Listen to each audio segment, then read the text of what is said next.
as human beings to truck, barter, and exchange.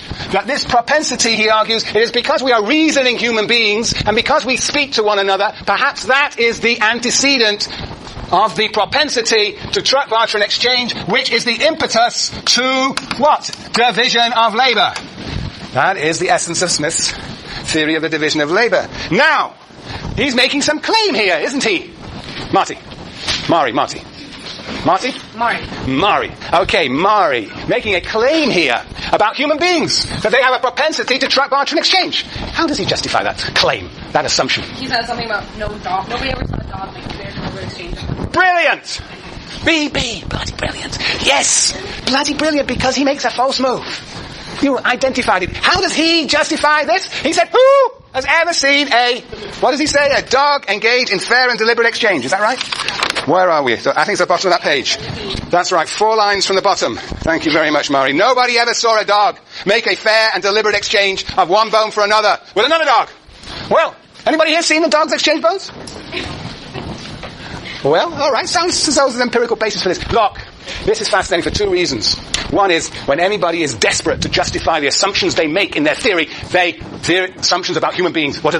They compare human beings to what? Animals. It's a cheap maneuver. It's a cheap maneuver.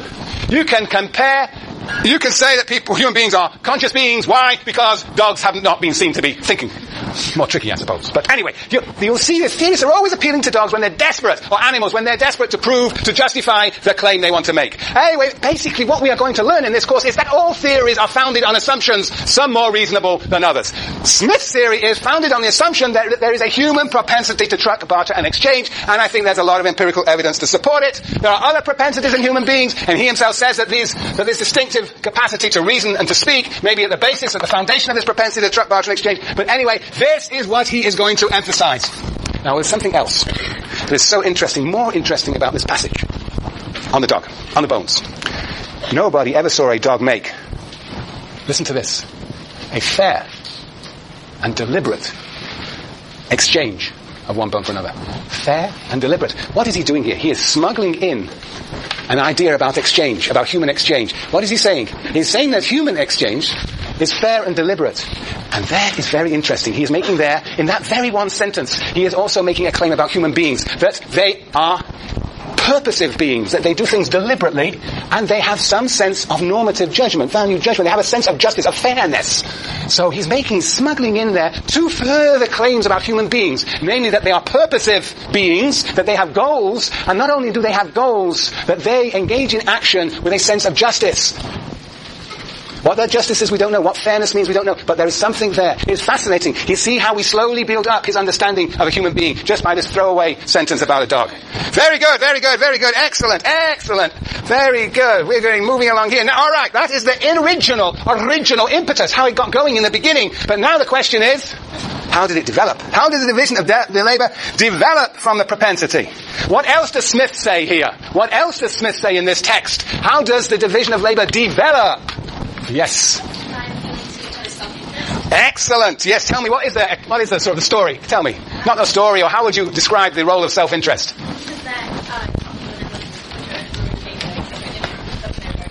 Right. So it's people's regard to self-interest. But how does self-interest enter into the story of the development of the division of labor? So somebody was up there speaking about it just to answer the question before. Forgotten who it was.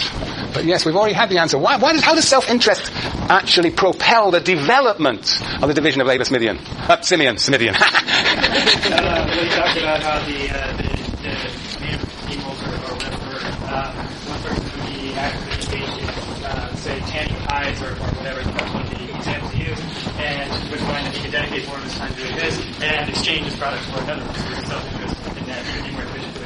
Right. There are 2 types of people, right? There are people who produce bows and arrows, and there are people who hunt venison. And so, what does he say? He says, the people who can produce bows and arrows specialize in bows and arrows, produce more, in order, therefore, that they can exchange the extra surplus bows and arrows for the extra surplus venison that's been produced by the venison hunters who have specialized.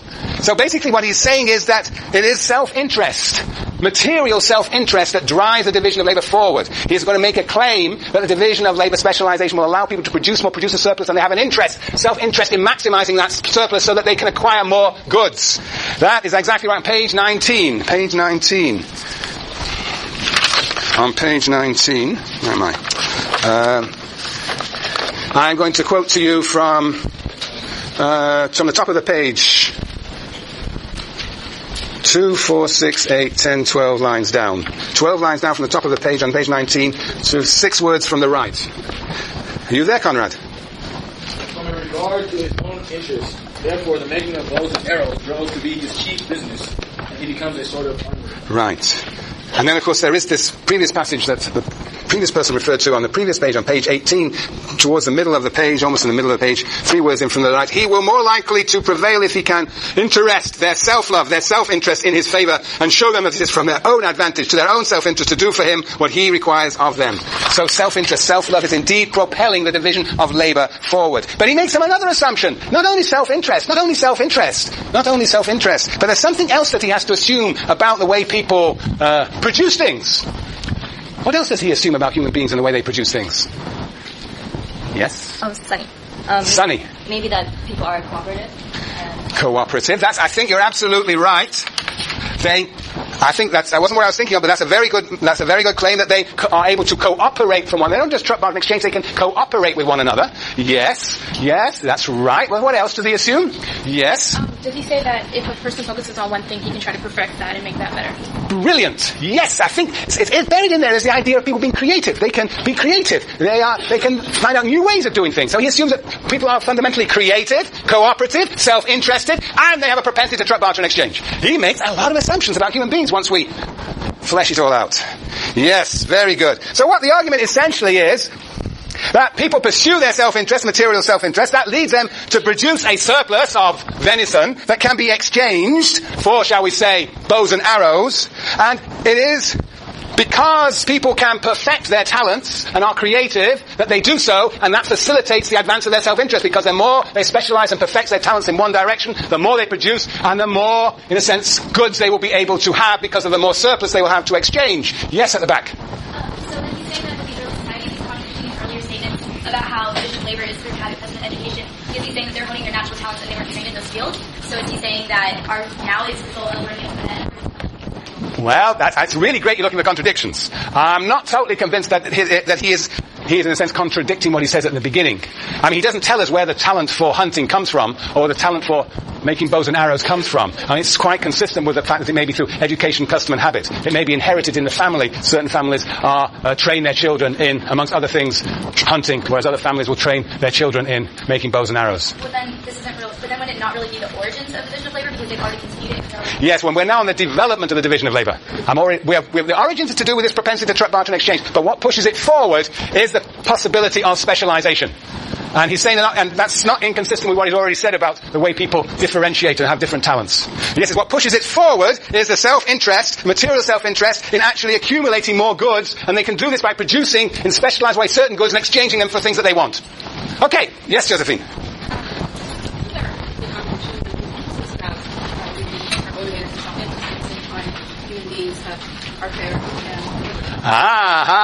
Yeah, right. Well, indeed. That's an interesting question. We got all sorts of claims about individuals here, haven't we? Fair, deliberate, self-interested, creative, and of course there's a truck, barter, and exchange. Is that all we got so far? Oh, cooperation, cooperative. There may indeed be certain tensions among these, and I think you want to emphasize this one. But what doesn't he do? He doesn't tell us what this means. So it's difficult to push a contradiction. See, and we only found it in one place. It is quite important for him, but we've only found it in one place. How would you make the argument there's a contradiction? Doesn't that imply there won't be fair and deliberate exchange? Yes, and so why shouldn't it be? So what would be fair exchange? You produce venison, I produce bows and arrows, and we exchange them in a fair way. But if I'm looking, there are contradictions in capitalism. No, use the word capitalism. I just gave you an example. You're producing, what was it, venison, I'm producing bows and arrows. So, how do we exchange? The amount of labor that we put into our bows and arrows must be, that I want to exchange with your venison, has to be equivalent to the amount of labor you put into your venison. I guess what I'm getting at is that there will be a point in time. But it's consistent so far. look, you're making a very important point which we'll come to much later. Namely, he is going to take this vision of small-scale society, of individuals producing things themselves and exchanging them. So he's going to say that is like contemporary society. That is the model of contemporary society. And we will see that that is not always the best model of contemporary society. We'll see why. But just hold on. Yes, he is setting up a story, a fairy tale about how the division of labor began. And he's going to say that this fairy tale also captures the essence of contemporary society. And we shall have to question that. But one step at a time. Let us construct his account first. Very good. But what I am so delighted with is both of you are looking for contradictions. We'll come to a few in a minute. But that's what we should be looking for. But let me tell you now, just to forewarn you, when you come across a contradiction, what do you do? What do you do? Yes? You're sunny, right? Write it down and make a note of it. That's a very passive orientation. Yes. When you come to a roadblock, you're driving along, you come to a roadblock. What do you do? Make a note of it and write it down. What do you do? Hands up. What do you do, Sonny? The point of what she said when she said she thought it was contradictory. I thought it's not contradictory, because what we consider fair is what we aren't acting in our own self-interest when we trade in a fair manner. It's what we consider fair. We consider fair receiving the amount that we put in. All right. So one way, and economists are very good at this. One way is to actually reconceptualize the problem and imagine that the obstacle is not there and go straight through it. Around it, kind of. Around it. Okay. Yeah. So that's one thing to do. Yes. But it's very important to think about what you do when you face contradictions. Yes. Can you try to solve it? Yeah, you try and figure out, a way around it. One way is the way you suggest to make it invisible and disappear. Or one way is to really make it central to one's reconstruction of the theory. We're going to come across many contradictions. A great theorist is a theorist who has good, serious contradictions. And then we don't sit back, just make a note of it. No, we wrestle with it, struggle with it. And hopefully we will advance our understanding as a result of that struggle. I will suggest an illustration in 1 minute. Okay, very good. Right, so there we are.